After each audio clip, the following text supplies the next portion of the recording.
오늘은 마지막을 사는 그리스도인이라는 제목으로 하나님의 말씀을 살펴보도록 하겠습니다.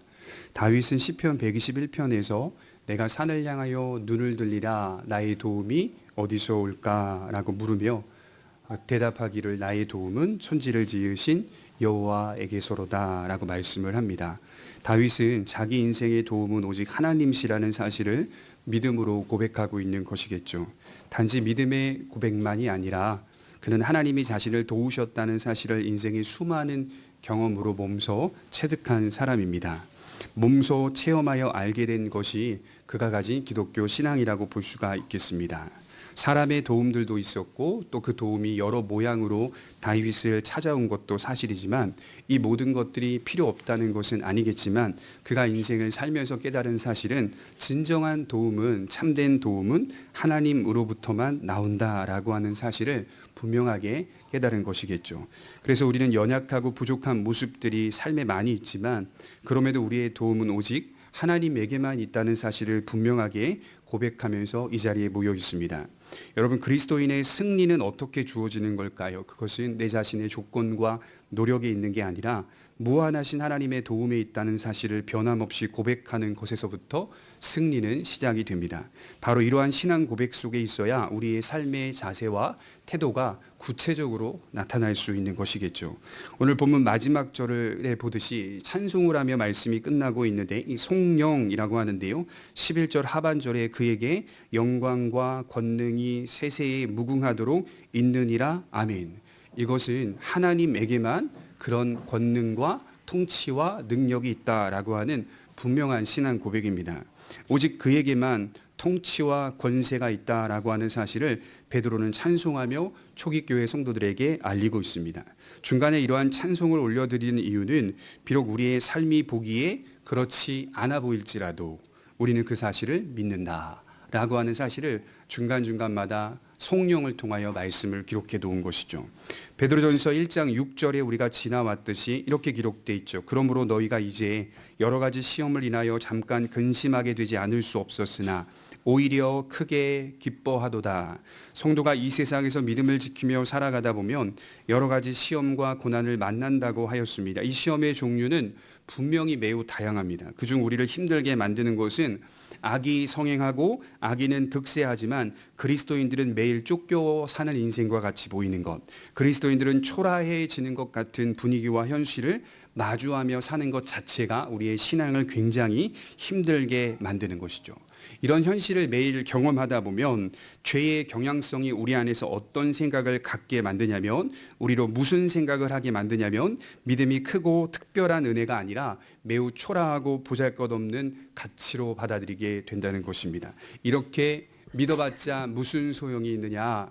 예수가 십자가에서 승리하였다고 했는데 승리한 예수를 따르는 신자의 삶이 조금 더 변함이 없고 오히려 더 매우 초라해지는 것 같은 분위기와 환경들로 삶을 위축되어서 살아가고 있다면 이렇게 믿는 것이 과연 의미가 있는 것인가라는 생각을 갖게 하고 있는 것이죠. 그러나 1장 7절에서 이어지고 있듯이 오히려 우리는 이러한 시험들 앞에서 기뻐하도다라고 말하고, 그리고 그들은 말하기를 믿음의 확실함이, 너희 믿음의 확실함이 예수 그리스도께서 나타내실 때에 칭찬과 영광과 존귀를 가져다 줄 것이다 라고 약속을 하고 있죠. 이런 현실임에도 불구하고 성도는 오히려 확실한 믿음을 가지고 칭찬과 영광과 존귀를 바라보고 있다는 것입니다. 그래서 쭉 읽어보면 베드로 서신 속에서 나타나고 있는 베드로의 권면이나 또 강력한 경고 같은 말씀들은 사실 그 전제가 뭐냐면 제대로 믿고 있는 사람들을 칭찬하고 격려하기 위함입니다. 그러니까 전제가 뭐냐면 잘 믿고 있는 성도들이 대다수였다는 것이죠. 바르게 믿음을 가지고 베드로에게 격려를 받으며 칭찬을 받으며 하나님의 약속이 주어지고 있다는 사실을 우리가 베드로 서신을 읽으면서 확인할 수가 있습니다. 타락한 세상 속의 믿음을 지킨다는 것은 이미 고난을 예상하는 것이고 이 고난은 주를 위하여 당하는 의의 고난이라는 사실을 믿기 때문에 우리는 이것이 그리스도 안에서 복이라는 사실, 더 큰 복이라는 사실을 기억하면서 신앙생활을 하는 겁니다. 베드로는 오늘 믿음의 끝을 기억하라고 말씀을 합니다. 최후 심판이라는 관점, 종말이라는 관점은 베드로 서신에서 놓지 않는 아주 중요한 중심 주제입니다. 신자가 오늘 이 세상을 어떻게 살아야 할지는 신자가 미래에 무엇을 믿느냐에 달려 있다는 말입니다. 우리 오래된 옛말에 이런 말이 있더라고요. 사람이 미래에 무엇을 믿느냐가 오늘을 어떻게 사느냐를 결정한다. 사람이 미래에 무엇을 믿느냐가 오늘을 어떻게 사느냐를 결정한다. 굉장히 중요한 말씀이라고 생각해요. 우리의 믿음은 과연 오늘 미래적입니까? 아니면 현실적입니까? 아니면 세속적입니까? 성경은 믿음이 반드시 미래적이어야 한다라고 말씀을 합니다. 그래서 믿음은 소망과 짝꿍입니다. 믿음이라고 하는 것은 소망과 짝꿍이죠. 그리고 그 미래적인 믿음이 오늘의 삶에 반영이 되며 실제로 그 믿음이 경험되며 살아가는 것이 아까 다윗이 말했던 나의 도움이 어디서 올꼬 몸소 체득하며 살았던 신자의 신앙이 되어야 한다는 것이죠. 그래서 먼저 베드로는 만물의 마지막이 가까이 왔다라고 7절에 말씀을 하고 있죠. 우리 7절 한번 볼까요? 7절입니다. 만물의 마지막이 가까이 왔으니 그러므로 너희는 정신을 차리고 근신하여 기도하라. 여러분, 말세라는 말의 의미를 생각해 봅시다. 말세는 어느 시점부터 시작될까요? 우리가 말세 하잖아요. 성경적으로 보자면 말세는 어떤 시점부터 시작이 되는 걸까요? 성경은 말세가 예수님의 성육신으로부터 시작되었다라고 말씀합니다. 그러니 시대적으로 보자면 예수님의 탄생부터 이미 말세라고 하는 시기에 돌입하게 된 것이죠. 우리가 잘 아는 세례 요한은 이렇게 말씀하였습니다. 마태복음 3장 10절에 이미 도끼가 나무 뿌리에 놓였으니 좋은 열매를 맺지 아니하는 나무마다 찍혀 불에 던져지리라. 나는 너희로 회개하게 하기 위하여 물로 세례를 베풀거니와 내 뒤에 오시는 이는 나보다 능력이 많으시니 나는 그의 신을 들기도 감당하지 못하겠노라. 그는 성령과 불로 너희에게 세례를 베푸실 것이요 손에 키를 들고 자기의 타작마당을 정하게 하사 알곡은 모아 국간에 들이고 쭉정이는 꺼지지 않는 불에 태우시리라. 말세를 어떤 이미지로 표현했냐면 먼저는 세례 요한이 이미 도끼가 나무 뿌리에 놓여 있는 상태. 이게 원문에 보면 정확하게 닿아 있다라는 뜻입니다. 그 포인트와 위치가 정확하게 도끼가 닿아 있는 상태라고 표현을 하고 있는 것이죠. 그만큼 말세는 가까이 왔다라고 요한은 말씀을 하고 있습니다. 또한 말세는 어떤 두드러진 특징이 있습니까? 알곡과 쭉정이를 구분시키는 특징이 있습니다. 마지막 때에는 알곡과 쭉정이를 구분시킵니다. 여러분, 우리가 1980년대, 90년대를 돌입하면서 한국교회가 굉장히 많이 부흥했다는 걸 알아요. 그래서 우리 연세 드신 목사님들 얘기 들어보면 문만 열어도 사람 들어왔다 이렇게 말씀하셨거든요. 교회가 문만 열어놔도 사람들 들어와서 신앙생활했다. 지금은 어떻습니까? 문만 열어놓으면 사람 들어옵니까? 문 닫으라고 하는 시대죠. 문을 닫아 시끄러우니까. 전도하면 어떻습니까? 다 전도지 좋은 거 줘도 다 버리는 시대죠. 많은 사람들에게 예수 그리스도를 이야기해도 그거 들을 바에는 좋은 교훈, 좋은 철학, 좋은 사상 듣는 게 낫다. 지금은 그렇지. 믿는 성도들까지 굉장히 많이 감소하고 있는 시대가 바로 지금의 시대입니다. 지금은 어떤 시대인가? 우리가 감당해야 할 분명한 몫은 뭐냐면 참된 신자와 거짓 신자를 구분하는 시대입니다. 지금은. 하나님께서 이 일들을 이 마지막 기간에 마지막 시기에 하고 계신다라고 저는 믿어요. 그래서 예전처럼 그물을 던졌을 때 물고기가 많이 걸려서 예수를 믿게 되는 일들은 흔하지 않습니다. 지금은. 그런 일인 거의 불가능하다고 볼 수가 있죠. 오히려 믿는 신자의 공동체 안에서 누가 과연 참된 신자인가, 누가 과연 예수를 부인하지 않고 참되게 성경적인 신앙을 바탕으로 믿음 생활할 것인가 라고 하는 분명한 말씀이 선포되고 그 말씀을 제대로 받으며 아멘으로 화답하며 은혜의 신앙 가운데 걸어갈 수 있는 신자들이 똘똘 모여 건강한 교회 공동체를 만드는 시대가 지금 말세의 시기다라고 말씀을 드릴 수가 있겠죠. 그만큼 이 시기에는 굉장히 중요한 시기이고 중요한 기간이라고 말씀을 드릴 수가 있습니다. 바로 이러한 이해를 가지고 믿음으로 사는 자들이 그리스도인이다라고 말씀을 합니다.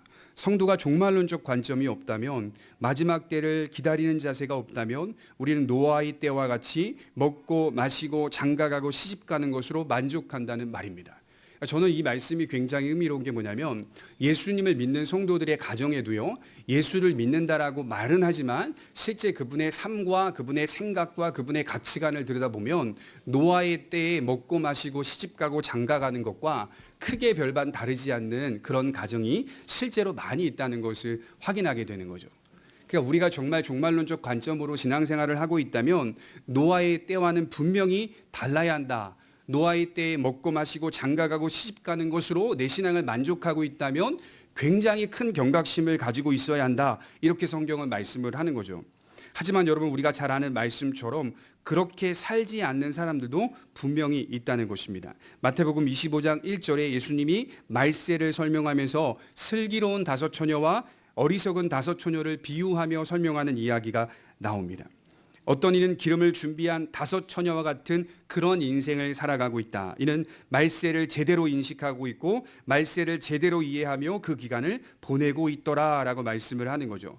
마태복음 25장 1절과 2절에 보면 그때의 천국은 마치 등을 들고 신랑을 맞으러 나간 열 처녀와 같다 하리니 그 중에 다섯은 미련하고 다섯은 슬기 있는 자라. 여러분, 이 이야기를 보시면요, 신랑이 더디 오는 거예요. 좀만 정숙하겠습니다. 신랑이 더디 오고 신랑이 자꾸 오지 않자 이 10명의 처녀 가운데 5명이 졸며 잤다, 이게 아니라 성경을 보면 10명의 처녀가 다 잤다라고 기록이 되어 있어요. 다 졸며 잘세 이렇게 기록하고 있어요. 5명만 잔 게 아니에요. 10명의 처녀 다 잤어요. 신랑이 더디 오므로. 문제는 뭐냐면 신랑이 왔다라고 하는 소식이 들리자 다 등을 들고 다 일어났어요. 계속 자고 있던 게 아니라 다 일어나고 등을 들고 준비할 새 문제는 기름이 부족하였더라. 이렇게 기록하고 있어요. 다섯 처녀는 미리 기름을 준비하고 있었어요. 신랑이 더디 올 수도 있으니, 빨리 올 수도 있겠지만 더디 올 수도 있으니 기름을 미리 사서 준비하자. 5명의 처녀는 준비하지 않고 있죠. 부족분을 좀 달라라고 물어보자 시장에 가서 사와라. 바로 그 시점에 신랑이 와서 5명의 이 처녀를 데리고 가죠. 함께 결혼이 이루어지죠. 이 이야기의 핵심이 무엇입니까? 이 이야기는요, 세계 종말이 곧 일어날 것이라고 말하는 게 아닙니다. 종결이 될 어떤 시점을 말하는 게 아닙니다. 어느 때와 시간을 말하는 본문이 아니에요. 오늘 본문도 여러분 자세히 들여다보십시오. 종결될 어떤 시점과 때를 강조하는 내용이 아니에요. 이것은 성도가 살아갈 기간을 말하는 거예요. 그럼 말세라고 하는 기간을 바르게 이해하고 신자는 항상 정신을 차리고 살아간다, 그 이야기를 말씀하고 있는 거예요. 신자는 그 기간을 보내는 사람들이다. 사도행전 1장을 보면 예수님의 부활을 목격한 제자들이 예수님께 이렇게 물어봅니다. 이스라엘을 회복하실 때가 이때입니까? 이스라엘을 회복시킬 때가 이 시점입니까? 그러자 예수님은 뭐라고 말씀하십니까? 때와 시기는 너희가 알 바가 아니다 라고 말씀을 하고 있어요. 오히려 성령으로 권능을 받아 너희가 처해 있는 자리에서 예수님의 증인된 삶을 살아가라. 때와 시점보다는 마지막 기간임을 인식하고 바르게 살아가라. 이렇게 말씀을 하고 있죠. 때와 시점보다는 우리는 지금 마지막 기간을 살아가고 있다. 그리스도인은 자신이 구원의 역사 가운데 마지막 단계를 살고 있다는 이해를 바탕으로 삶의 모든 시각들을 펼쳐가야 합니다. 그런 신앙과 이해 속에서 삶을 바라보는 관점이 있어야 한다는 말이겠죠. 사람들은 자꾸 말세라고 하면 어떤 시점과 시간적인 때를 생각합니다. 어떤 시점이냐? 어느 시간에 말세가 오냐? 마지막 때가 언제 종결되냐? 물론 그런 개념도 있기는 합니다. 하지만 초기 그리스도인들이 살았던 시대로부터 지금까지 약 2000년이 넘게 시간이 흘렀어요. 그럼에도 불구하고 주님은 아직 오시지 않았습니다. 마지막 때가 임하지 않았다는 것이죠. 그러나 분명한 건 우리 마음에 그 약속이 분명히 살아 숨쉬고 있습니다. 성경이 좀 더 비중을 두는 것은, 베드로가 조금 더 우리에게 도전하고 요구하는 것은 그 기간을 충실하게 채우라, 이 말씀입니다. 마지막 기간을 충실하게 채워가라. 우리 모두가 지금 하나님께서 최종적으로 이루실 구원의 마지막 단계에 살고 있다는 사실을 바르게 이해하며 믿음으로 살아가야 한다는 것이죠. 여러분, 쉽게 제가 질문해 볼게요. 예수님의 부활과 승천 다음에 나타나게 되는 단계가 뭡니까? 부활 이후에 맞이하게 되는 단계가 뭐죠? 재림이죠. 없어요. 남아있는 단계가. 구원의 계획을 성경을 통해 자세히 읽어보시면 모든 단계가 다 지나가 버렸고 모든 단계를 다 통과했어요. 이제는 부활과 승천 이후에 마지막으로 우리가 만나게 될 단계가 재림입니다. 그 재림의 단계 속에서 우리는 바르게 말세의 인식을 가지고 살아가는 거예요. 만물의 마지막이 가까이 왔다. 마지막 기간을 우리가 살아가고 있고 마지막 기간에 진입했다라고 하는 사실을 말씀을 하고 있습니다.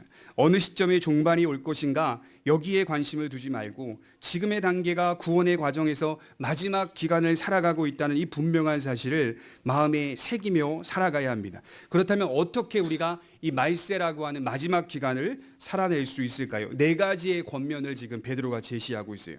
첫 번째로 7절에 보면 올바르게 생각하고 맑은 정신으로 기도하라라고 말씀을 하고 있습니다. 우리 7절을 다시 보겠습니다. 만물의 마지막이 가까이 왔으니 그러므로 너희는 정신을 차리고 근신하여 기도하라. 이 원문에 보면 정신을 차리고 근신하다라는 말씀의 의미가 옳은 생각과 맑은 정신으로 주의하며 산다 이런 뜻이에요. 올바른 생각과 맑은 정신으로 주의하며 삼가며 산다. 믿음에 있어서 혼란스러워하지 않고 혼동하지 않으며 술 취한 것과 같은 자제력을 상실하지 않는다는 말입니다. 항상 분명한 삶의 자세와 태도가 있다는 사실이죠. 여러분 항상 성도가 분명한 삶의 자세와 태도가 있다는 것은요. 안심하고 있다는 거예요. 눈에 보이는 삶이 비록 초라해 보이고 바뀌는 것 없고 신자가 매일 쫓겨가는 인생처럼 보인다 할지라도 신자 안에 주어지는 위안이라고 하는 게 위안. 그리스도 안에 속해 있다는 것에 대한 위로와 위안과 평안이 있죠. 안심하면서 이 삶을 지켜가는 혼란스러워하지 않습니다. 혼동하지 않습니다. 이럴까 저럴까 하지 않습니다. 예수님을 믿는 믿음에 있어서 이럴까 저럴까 한다면 그것은 마지막 시간을 살아가는 성도의 모습이 아니라는 거예요. 여러분 저희 교회뿐만이 아니라 저희 노회 안에서도 교회의 상황들을 이제 들어보면 교회가 나름대로 꽤 크게 건축을 했음에도 불구하고 많은 성도들이 들어와 예배를 드려야 되는 상황과 형편인데도 불구하고 코로나 이후에 막 30명, 40명 앉아있는 교회가 너무 많은 거예요. 정말 교회는 그렇게 크게 지었는데 30명, 40명 앉아있는 교회에 가보시면 텅텅 비어있는 거예요. 텅텅 비어있는 거예요. 이럴까 저럴까 하는 일들이 계속 일어나는 거예요. 이제는 그런 시기 속에서 성도들이 믿을까 말까 다닐까 말까 모든 고민들을 다 가지고 혼란스러워하면서 신앙생활을 하고 있는 것이 오늘날의 현실이라고 말씀을 드리는 겁니다. 마지막 시간을 살아가는 성도의 모습은 이러한 모습과는 분명히 다릅니다. 나아가 이 생각 저 생각으로 복잡해서도 안 됩니다. 혼란스러워질 뿐입니다. 혼동이 생길 수도 있습니다. 오히려 우리는 맑은 정신과 건전한 생각으로 살아간다. 이렇게 말씀을 하고 있죠. 우리 바꿔서 생각해 봅시다. 베드로는 지금 로마의 문화 속에 살아가는 모든 사람들을 마치 정신을 못 차리고 살아가는 사람인 것처럼 보고 있는 거예요. 모두 술 취해 있는 사람인 것처럼 보고 있어요. 모두 취해 있는 상태다라고 말하고 있는 것과 같습니다. 현대인들은 어떻습니까? 로마 시대의 상황과 현대인들의 상황이 거의 흡사하다라고 말하는 역사학자들도 있어요. 현대인들 역시 무언가에 모두 취해서 살아가고 있어요. 술 취한 것과 같이 모두 무언가에 취하며 살고 있습니다. 그럴수록 신자는 맑은 정신을 갖는 사람들이다. 이렇게 성경은 말씀하고 있어요. 지난주에 살펴본 것처럼 로마 제국의 문화는 어떠했습니까? 4장 3절에 보면 너희가 음란과 정욕과 술 취함과 방탕과 향락과 무법한 우상 숭배를 하여. 제국의 문화의 두드러진 대표적 특징은 음란이었고 정욕이었고 술 취함이었고 방탕이었고 향락이었고 무법한 우상 숭배였습니다. 현대의 사람들과 너무 똑같았어요. 이 모습은 현대인들을 보여주는 전형적인 특징입니다. 현대인들 역시 로마 시대와 너무나도 닮은 모습을 가지고 있다는 사실이죠. 그리스도인들은 항상 맑은 정신으로 분별력을 상실하지 않으며 신중하게 살아가는 사람들입니다. 그러나 베드로가 지금 강하게 강조하는 건 뭐냐면 맑은 정신과 옳은 생각은 결국 기도를 낳는다는 말입니다. 맑은 정신이 있습니까? 옳은 생각이 있습니까? 건전한 생각이 있습니까? 결국 이것은 기도를 낳게 한다. 이렇게 끌어가고 있어요. 신자의 기도 생활이 곧 맑은 정신과 옳은 생각으로 살고 있다는 것을 입증해 준다는 것이죠. 기도 생활이 맑은 정신과 옳은 생각을 갖게 한다는 말이 아닙니다.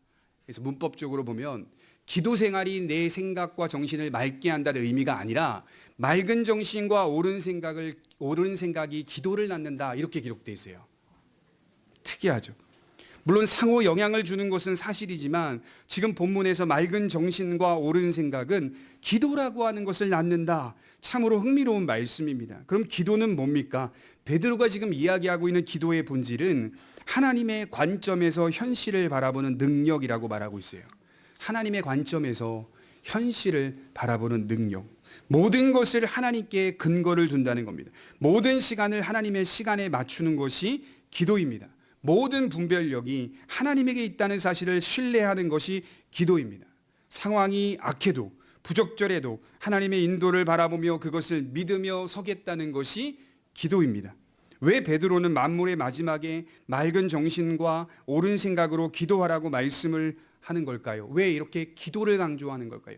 맑은 정신이 있느냐? 옳은 생각이 있느냐? 그럼 기도로 이어져야 한다. 왜 이걸 강조하는 거예요? 기도가 어렵기 때문입니다.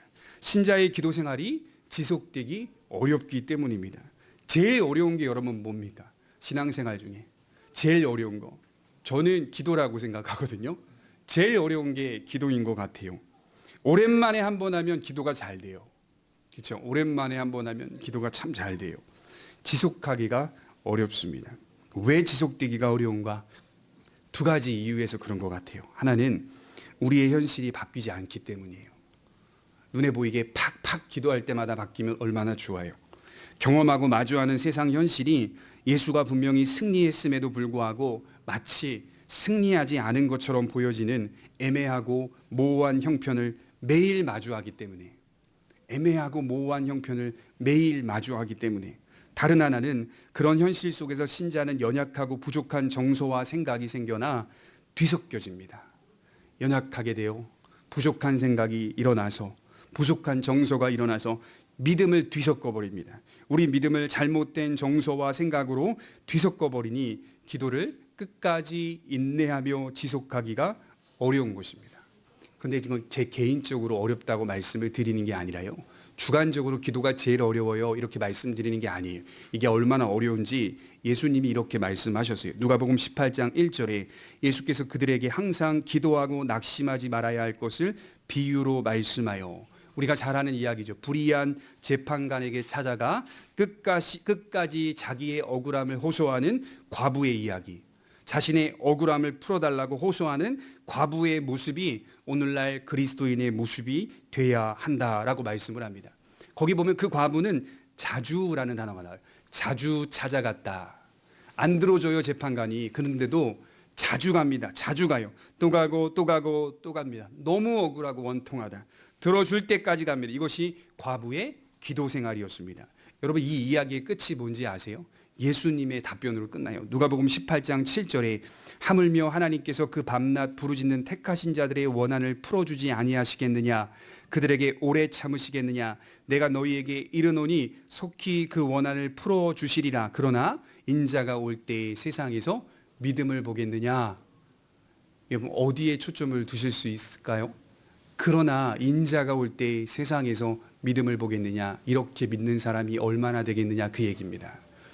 인자가 올 때에 다시 올 때에 이렇게 믿으면서 신앙생활 유지하고 지속하는 사람들이 과연 얼마나 되겠느냐? 내 아버지의 집에 거할 곳이 많도다. 분명 주님의 나라는 이 인류 전체를 다 채워도 남을 만큼 큽니다. 평수가 커요. 그런데 거기에 들어갈 수 있는 사람들이 과연 얼마나 되겠느냐? 주님이 그렇게 말씀을 하고 계시는 거죠. 이렇게 기도 생활을 유지하는 사람들이 얼마나 되겠느냐? 하나님께서 밤낮 부르짖는 택하신 자들의 그 억울함, 이 세상에서 인내하며 믿음을 지킨 성도들의 그 억울함을 반드시 풀어주십니다. 그런데 인자가 올 때 이 세상에서 믿는 자가 얼마나 되겠느냐? 이런 믿음으로 마지막 말세의 기간을 채우는 자가 과연 얼마나 되겠느냐? 이렇게 말씀하신 것입니다. 우리는 맑은 정신과 옳은 생각으로 기도 생활을 유지해 가야 합니다. 분명한 거예요. 그것이 말세를 살아가는 우리의 자세와 태도다라고 말씀을 드리고 싶어요. 여러분 이제 연말이잖아요. 다음 주면 마지막 주죠. 이제 2023년도 마지막 주죠. 여러분 기도 생활이 회복하시기 바랍니다. 교회 나오지 않아도 먼저 기도하는 생활들이 오늘부터라도 회복되기를 간절히 바랍니다. 아이들 다 집어넣어놓고 부모는 각 방에 흩어져서 자기 전에 기도하세요. 아침에 눈을 뜨고 화장실에서도 좋아요. 기도하세요. 하나님 앞에. 우리가 이런 기간을 살아가고 있습니다. 우리가 이 기간들을 믿음으로 채울 수 있도록 하나님 우리에게 소망과 용기와 능력을 주십시오. 비록 나가면 애매하고 모호한 형편들이 자꾸 눈에 띄어서 너무 제 신앙이 힘듭니다. 부족한 정서도 있습니다. 그러나 하나님, 저희들은 믿습니다. 우리 믿음의 확실함을 믿습니다. 라고 기도 생활이 회복됐으면 좋겠습니다. 두 번째 권면은 무엇보다 뜨겁게 사랑하라 베드로가 말하고 있어요. 우리 8절을 같이 읽겠습니다. 같이 읽겠습니다. 시작.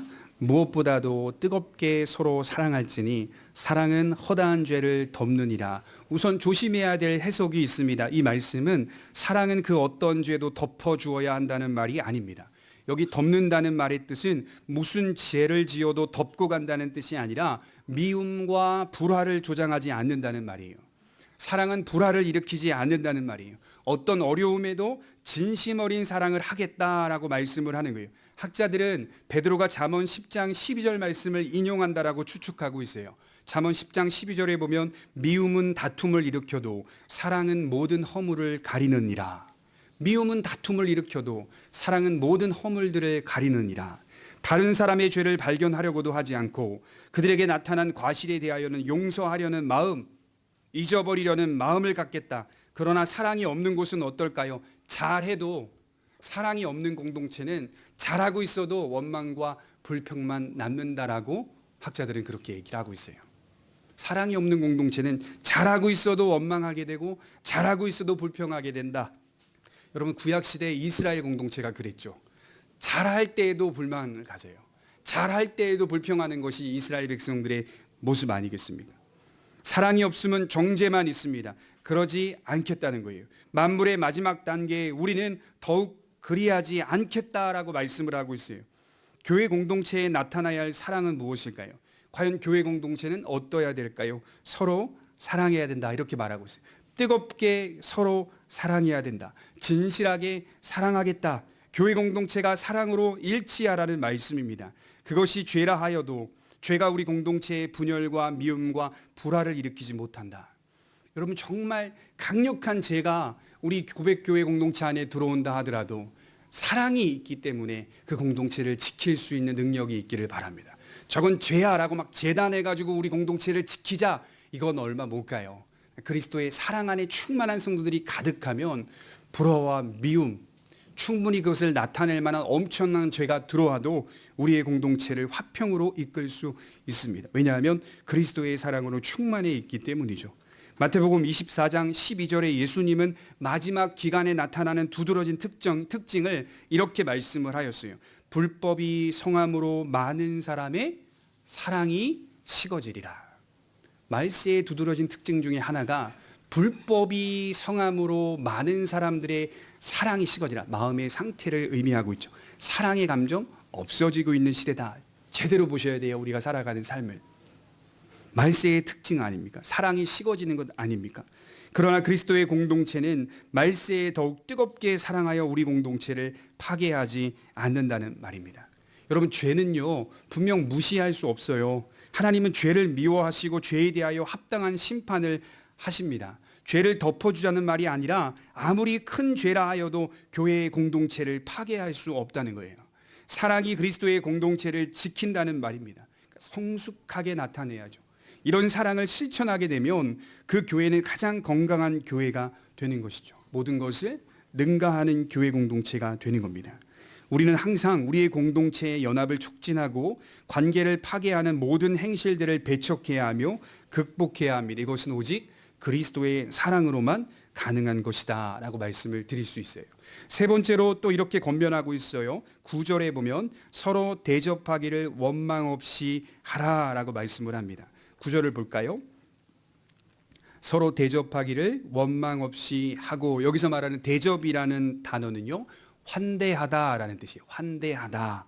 타인을 환대하는 자세가 마지막 기간을 살아가고 있는 그리스도인의 삶의 자세다라고 말씀을 드리는 거죠. 베드로가 편지를 쓸 당시의 상황은 여관이 별로 없었어요. 초기에는 이 숙박업소가 별로 없었습니다. 그래서 누가복음 2장 7절에 보면 예수님이 왜 구유에 태어나셨을까요? 여관이 없었기 때문이에요. 다 찼거든요. 그리고 문제는 뭐냐? 사람들이 문을 열어주질 않아요. 이게 무슨 말이면 환대하다라는 뜻이에요. 환대해 주지 않아요. 지금 아무리 제가 생각해봐도 제가 내일 이제 성탄에 대한 의미를 나누겠지만 그 지금 한 여인이 아이가 지금 나오게 되는 상황인데 누구도 문을 열어주지 않는다는 게 이게 말이 됩니까? 정말 사람들의 마음이 완고하는 것을 상징적으로 인류의 마음으로 드러내주고 있는 한 이야기라고 볼 수가 있어요. 환대해 주지 않아요. 그래서 외지에서 온 많은 사람들이 머물 곳이 필요하였습니다. 상인, 여행객, 나그네 등이 머물려면 그곳에 살고 있는 가정이 문을 열어주어야 했습니다. 환대해 주어야 하룻밤을 묵을 수가 있어요. 이것이 일반적인 의미입니다. 이와 같이 그리스도인들은 서로 환대해야 한다라고 말씀을 하고 있어요. 초기에 그리스도의 교회는 어디서 모였을까요? 야, 안디옥 교회에서 모이자, 야, 예루살렘 교회에서 모이자라고 하면 어떤 상가를 임대받아서 월세를 내가면서 그렇게 모이는 거 아니었죠. 초기 교회는 가정에서 모였다고요. 자, 어떤 가정이 안디옥 교회다. 자, 어떤 가정이 예루살렘 교회다. 자, 어떤 가정이 갈라디아 교회다. 이렇게 모였어요. 가정이 교회가 되었던 것이 초기 교회의 상황입니다. 이건 환대했다는 거예요. 내 가정이 교회가 되도록 환대했다는 거예요. 항상 지역교회는 구성원의 가정에서 만남을 가졌습니다. 무슨 말일까요? 내 가정에 문을 열었다. 가정의 문을 연다는 건 어떤 의미가 있죠? 상당한 대가를 치르겠다는 뜻입니다. 내가 상당한 대가를 치르겠다. 지금 현대 사람들도 마찬가지죠. 누군가를 초대한다? 쉽게 초대하지 못하죠. 왜냐하면 상당한 대가를 치러야 되니까. 문을 열어준다는 건 내 가정의 전체의 모습을 다 보인다는 것이고, 그래서 누군가를 초대할 땐 이미 오래전부터 약속을 잡고 청소하고, 그죠? 나름대로 깨끗한 모습으로 비로소 몇 시간 만남을 갖죠. 음식도 잘 준비하여. 초기에는 그러지 않았다니까요. 그냥 막 모이는 거예요. 내 집처럼 막 들락날락 거리는 거예요. 교회가. 그러니까 그 문을 열어준 사람의 입장에서는 다 보이니까, 자기의 삶이 다 보이니까 얼마나 불편했겠어요. 상당한 대가를 치르겠다는 뜻입니다. 그래서인지 신자들 가운데 불만을 가진 사람들도 종종 있었다고 해요. 또한 누가 내 가정에 온대라고 하면 싫은 사람 있을 거 아니에요. 미운 사람 있을 거 아니에요. 그럼에도 초기 성도들은 사람을 차별하면서 사람들을 모으지 않았다, 초대하지 않았다라고 말씀을 하는 것입니다. 또한 유독 그 집에서만 모이는 경우도 있을 거 아닙니까? 우리 집이 좁으니까 다음 주에도 그 집에서 그냥 계속 고정합시다. 얼마나 불편하겠어요. 얼마나 힘들겠습니까? 여유가 되니까 그 집에서만 모입시다. 초대하는 그 가정의 마음은 어떨까요? 처음에는 좋다고 할 수 있겠지만 한 번, 두 번, 10번, 100번 되다 보면 힘들어지며 불평이 나오며 불만이 생길 수도 있습니다. 그러나 지금 베드로가 말하는 말씀의 요지는 모든 사람을 향하여 열린 마음을 유지하라. 열린 마음을 유지하라. 이게 환대하다는 말씀의 본질적인 뜻입니다.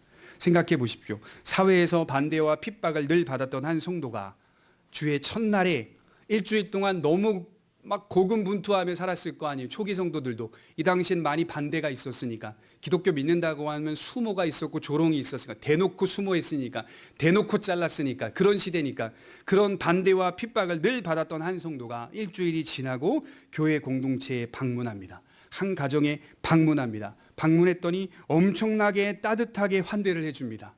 거기서 큰 위로를 경험하죠. 세상에서 볼 수 없는 열린 마음을 보는 겁니다. 타인을 향한 열린 자세가 어려움 속에 있는 신자의 마음에 큰 위로를 주고 그의 신앙을 세울 수 있다는 것이죠. 그래서 요즘 이와 같은 부분을 나타내기 위해서 여기 현대교회도요, 가정교회라고 하는 교회 운동이 활성화되고 있습니다. 모든 구역 모임을 가정에서 한다라고 말씀을 하고 있더라고요. 심지어 예배당도 없애고 가정교회로 하겠다고 선언하는 사람들도 있습니다. 실제로 여러 책들도 많이 나왔어요. 가정교회. 이것은 조금 극단적이긴 하지만 그 정신과 원리는 우리가 충분히 공감하고 이해할 만은 합니다. 우리 네 번째로 뭐라고 권면을 하고 있냐면 각각 은사를 받은 대로 서로 봉사하라고 말씀을 합니다. 우리 10절부터 11절을 같이 읽어보도록 하겠습니다. 10절 11절입니다. 시작. 각각 은사를 받은 대로 하나님의 여러 가지 은혜를 맡은 선한 청지기 같이 서로 봉사하라. 만일 누가 말하려면 하나님의 말씀을 하는 것 같이 하고 누가 봉사하려면 하나님이 공급하시는 힘으로 하는 것 같이 하라. 이는 범사에 예수 그리스도로 말미암아 하나님이 영광을 받으시게 하려 함이니 그에게 영광과 권능이 세세에 무궁하도록 있느니라. 아멘. 자, 하나님으로부터 받은 카리스마, 이게 은사라는 단어인데요. 그 은사는 항상 타인을 향하고 있는 상태. 예컨대 우리 초기 교회에 나타났던 표적과 이적이 뭡니까? 귀신을 쫓아내고 병자를 고치고 또 죽은 자를 살리기도 하고 또 방언을 말하는 것 등 이런 은사들은 바울 자신의 것이 아니다. 바울이 소유한 은사가 아니라는 말이에요. 바울 자기 것이 아니다. 타인의 신앙의 유익을 위하여 바울에게 잠깐 맡겨진 것이다 라는 뜻입니다. 그래서 은사를 받은 자는 그 은사를 청지기와 같은 모습으로 사용한다라고 말씀을 하고 있어요. 청지기는 주인이 올 때까지 맡아서 관리하는 사람을 뜻하죠. 그런데 이 말씀은 사실 각 종류의 은사 자체를 말하기보다는 가장 완전한 의미에서 하나님의 은혜를 가리킨다라고 해석을 합니다. 하나님의 은혜라는 은사를 받은 너희들은 서로의 유익을 구해야 한다. 이렇게 말씀을 하고 있는 거죠. 은혜의 경험은 타인을 향한 봉사로 이어져야 한다라고 말씀을 합니다. 보통 한 성도가 은혜를 강하게 받으면 어떤 일이 벌어지냐면 교만해집니다. 하나님의 은혜가 어떤 성도의 가정과 성도에 강하게 임하게 되면 그 성도가 거의 100이면 100 다 그런 것 같아요. 교만해집니다. 그리고 어떻게 생각하냐면 하나님이 나를 다른 사람보다 매우 특별히 사랑하시나 보다 라고 생각을 하기 마련입니다. 자기만 특별히 사랑하신 것처럼 말하고 행동하기 시작하고 은연중에 자랑합니다. 이것은 하나님의 은혜로 되었지라고 말은 하지만 은연중에서 자랑하게 됩니다. 겸손은 찾아볼 수 없습니다. 그러나 그가 은혜를 깊이 경험하였다면 그는 다른 사람보다 은혜를 받지 못하고 있는 사람보다 더 겸손하며 타인을 향하여 봉사해야 한다. 내가 받은 은혜를 타인의 부족분을, 타인의 필요를 채워주는 역할로 이어져야 한다. 이게 바로 하나님의 은혜를 받은 자의 본질적인 모습입니다. 계속해서 그가 받은 은혜, 은사들을 어떻게 사용하는가를 보면 11절에 이렇게 신뢰가 구체적으로 나타나고 있어요. 만일 누가 말하려면 하나님의 말씀을 하는 것 같이 하고 누가 봉사하려면 하나님이 공급하시는 힘으로 하는 것 같이 하라. 말하는 것과 봉사하는 것, 말하는 것과 행하는 것을 통하여 실제적인 예를 설명하고 있어요. 말할 때 하나님의 말씀을 하는 것 같이 한다. 이게 어떤 의미일까요? 어떤 말씀일까요? 하나님으로부터 내가 들은 것을 말한다는 태도로 말한다는 겁니다. 내가 지금 하나님께로부터 들은 것을 말한다. 그러니까 거짓말할 수 없겠죠. 진실하게 말해야 되죠. 이건 공적인 차원과 사적인 차원으로 구분할 수가 있겠죠. 교회의 대표자, 목사가 가진 은사가 하나님의 말씀을 가르치고 교회를 다스리는 은사거든요. 이 은사가 사적 차원으로 도용되는 게 아니라 공적 차원으로서 다른 성도들의 필요를 채워주고 부족분을 채워주는 차원으로서 감당해야 한다는 것이죠. 조심해야 한다 이런 뜻이죠. 사적 차원으로 적용해 보면 우리가 서로를 대할 때 하나님의 말씀을 받은 자로서 대한다. 그분께 들은 말씀을 전달한다는 차원으로서 교제하고 대한다라는 뜻을 갖고 있다는 것이죠. 굉장히 진실한 모습을 말씀하고 있습니다. 또 이어지는 게 뭡니까? 봉사하려면 하나님이 공급하시는 힘으로 하라라고 말씀을 하고 있어요. 이건 또 무슨 뜻이죠? 자기의 힘은 힘으로 하는 것처럼 보이지 마라. 내 힘으로 하는 것처럼 보이지 마라 이런 뜻이에요. 무슨 일을 해요? 내가 가지고 있는 것들로 하긴 해요. 누가 봐도 내가 가진 것을 하나님 앞에 헌신하고 봉헌하는 게 맞아요. 그러나 교우들 앞에서 모든 사람들 앞에서 마치 이것은 내 힘이다라고 생각하게 만들지 말라는 거예요. 자기의 힘으로 하는 것처럼 보이지 마라. 봉사할 때 하나님께로부터 주어진 힘과 능력으로 한다는 태도로 임한다는 것입니다. 내게 이런 능력이 있고 내게 이런 세상적 힘이 있어서가 아니라 나는 그저 청지기로 하나님이 내게 맡겨주신 것을 가지고 당신을 섬기겠습니다. 이런 사람이 받을 상이 큰 거죠. 그는 항상 올바른 방식과 올바른 태도로 타인의 필요를 충족시켜 가고 있습니다. 이게 바로 마지막 기간을 살아가는 성도의 모습입니다. 말씀을 이제 정리하려고 해요. 우리는 삶의 두 가지 요소를 좀 기억해 볼 필요가 있습니다. 하나는 지금도 우리는 구원을 받으며 살아가고 있는 죄인들이다라고 하는 사실이죠. 구원이 십자가상에서 단번에 영영이 이루어진 것은 사실이지만 우리에게는 두 가지의 마음이 있어야죠. 구원을 받았다라고 하는 분명한 확신과 지금도 구원을 받고 있다, 받아야만 한다라고 하는 우리의 부족한 모습들을 하나님 앞에 인정해야 되죠. 하나님께서 우리를 구원하시기 위해 지속적인 은혜를 주고 계십니다. 다른 한 가지 요소는 뭐냐? 우리가 이 마지막 기간에 하나님의 구원 계획을 드러내는 책임이 있다는 것이죠. 우리 한 사람 구원하려고 우리 선택한 게 아닙니다. 거기서 끝나면 아닙니다. 인생의 의미를 제대로 찾지 못한 겁니다. 하나님이 우리를 구원함과 동시에 하나님이 어떻게 택한 자들을 온전히 구원하실지 그 구원 계획이 내 삶 가운데 드러나야 되는 거죠. 그 책임이 우리에게 있다. 어떻게 우리를 구원하시고 그 구원 계획을 드러내야 하는 걸까요? 이 세상의 보편적인 방향과 방식들을 끊어내는 모습으로 우리 삶에서 실천해야 한다는 겁니다. 부패한 세상의 방향과 방식은 언제나 끊어낼 수 없는 악순환의 모습입니다. 그런데 교회 공동체는 그것을 끊어내고 있는 모습을 반드시 보여줘야 돼요. 그러니까 세상을 거스르고 있는 모습을 반드시 보여줘야 돼요. 믿음과 함께 나타내는 우리의 삶 역시 세상적이지 않다면 세상은 하나님의 나라를 조금이라도 보게 되는 겁니다. 그리고 우리의 말에 조금이라도 귀를 기울이게 될 것입니다.